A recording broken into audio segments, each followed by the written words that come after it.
हाँ तो बच्चों, ये रही आपकी सेक्शन 6.48 की प्रॉब्लम, जिसमें वो कहता है कि if two cards are drawn from an ordinary deck of 52 cards, यानी कि एक ताश है जिसमें 52 कार्ड्स है हमारे पास, उसमें से हम दो कार्ड्स को क्या करते हैं, हम बाहर निकालते हैं, चूज करते हैं। ठीक है, what is the probability that both will be diamonds? क्या प्रोबेबिलिटी है कि वो दोनों के दोनों डायमंड के हों, यानी कि जिसे हम ईंट कहते होते हैं।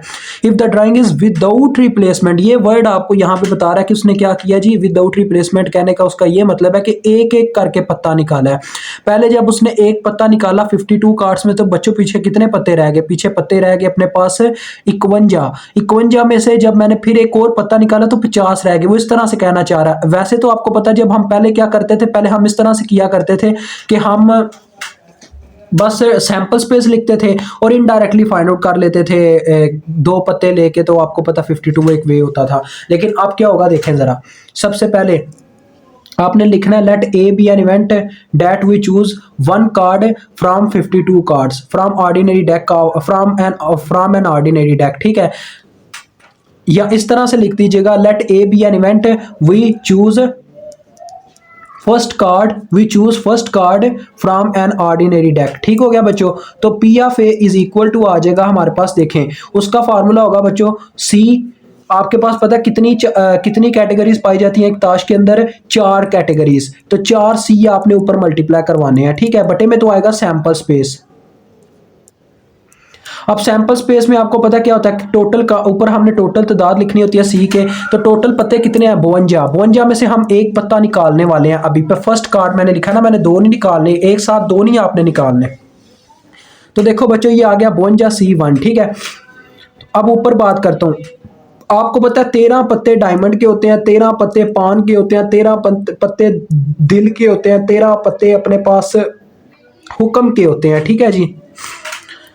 तो बीच में कुछ रह तो नहीं गया? चिरी, बर्ड, वो स्पैरो, चलो हो गई है, डन है यार, बीच में है। हमने बस एक पत्ता निकालना है, कौन सा? ईंट का पत्ता, जिसे डायमंड का पत्ता कहा जा रहा है। तो ये मैंने ईंट का पत्ता निकाल लिया, बाकी सारे जीरो। तो ये आपके पास बच्चों पता क्या आ जाना है? ये आपके पास आ जाएगा 13/52।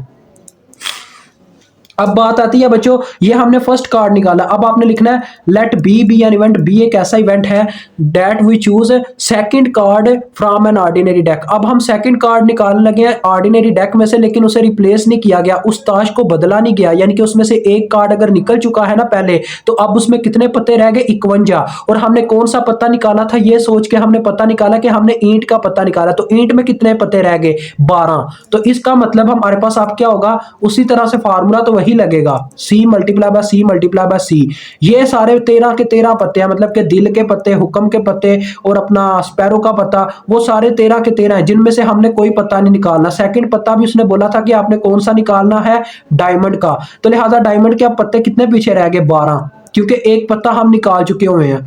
तो लिहाजा 12 पत्ते रह गए। 12 में से अब हमने एक निकालना है, और 52 की जगह अब हमारे पास 51 पत्ते रह गए हुए हैं, क्योंकि हमने एक पत्ता पहले निकाल लिया हुआ है। टोटल 52 होते हैं, अगर हमने एक पत्ता निकाल लिया, पीछे 51 पत्ते रहते थे, उसमें से हमने एक पत्ता निकालना। तो यह आ जाएगा कितना? 12/51। ठीक है बच्चों, ये चीज मेरे अजीज। अब बात आती है नेक्स्ट। तो हाँ तो बच्चों, अब मेरी बात गौर से सुनना। अब हमने बात करनी है, मेन मुद्दे पे आना है।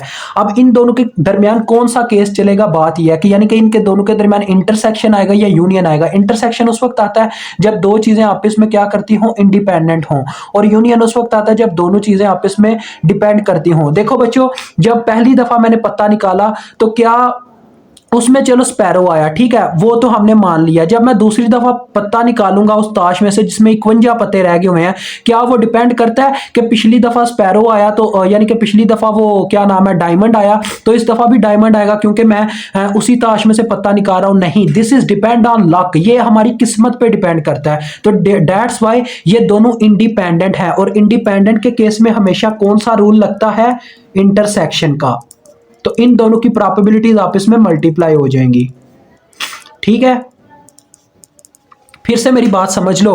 मैं कहना चाह रहा हूं कि पहली दफा जब हमने पत्ता निकाला तो हमने अजम्पशन की हमारा डायमंड का पत्ता आया। दूसरी दफा अगर डायमंड का पत्ता आ रहा है ना उसी ताश में से बगैर उसे बदले, तो बस वो हमारी किस्मत पे डिपेंड करता है, ना कि इस चीज पे कि पिछली दफा डायमंड आया इसी वजह से दूसरी दफा भी डायमंड ही निकलेगा। ये हमारे लक पे डिपेंड कर रहा है। तो ये दोनों एक दूसरे के इंडिपेंडेंट है प्रोबेबिलिटीज। दैट्स वाई ये दोनों के ऊपर इंटरसेक्शन का केस अप्लाई होगा। जब इंडिपेंडेंट हो तो इंटरसेक्शन होता है, जब डिपेंडेंट हो तो यूनियन का केस चलता है। तो लिहाजा 13/52 मल्टीप्लाई बाय 12/51 और इसका आंसर आता है 1/17। तो ले जी आपका ये क्वेश्चन भी होता है सॉल्व्ड।